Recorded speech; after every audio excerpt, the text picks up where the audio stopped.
2-8 Oregon State heads to Tulsa, Oklahoma to face 2-7 Tulsa on Saturday at 10 a.m. Pacific with on ESPN Plus. Both teams had just not been great at all this year, and the Beavers averaged just 19.6 points per game, which is good for 121st in the nation, or bad, I should say.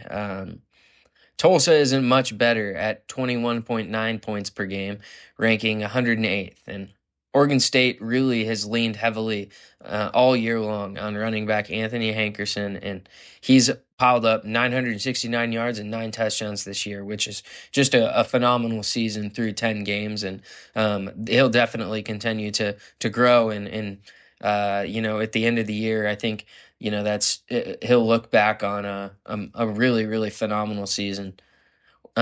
Quarterback Malik Murphy is thrown for 1,749 yards and 9 scores, and they've also gone with Jabari Johnson. So it'll be interesting to see what Oregon State does at quarterback moving forward and in this matchup against Tulsa.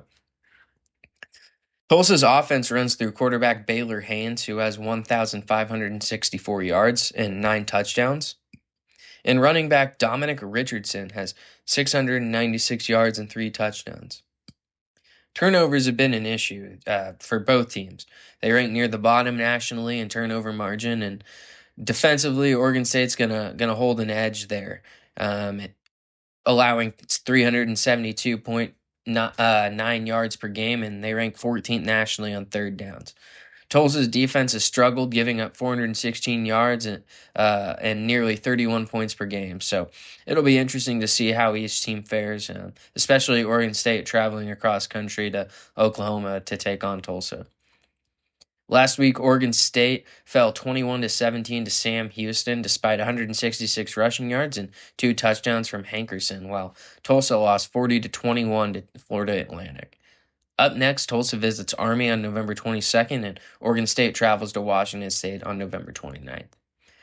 I'm going to go with Tulsa here, especially being at home. I think that they're going to be able to, ground out a win in front of their fans. I don't think Oregon State, especially after last year losing to Sam Houston State, or last week, sorry, losing to Sam Houston State.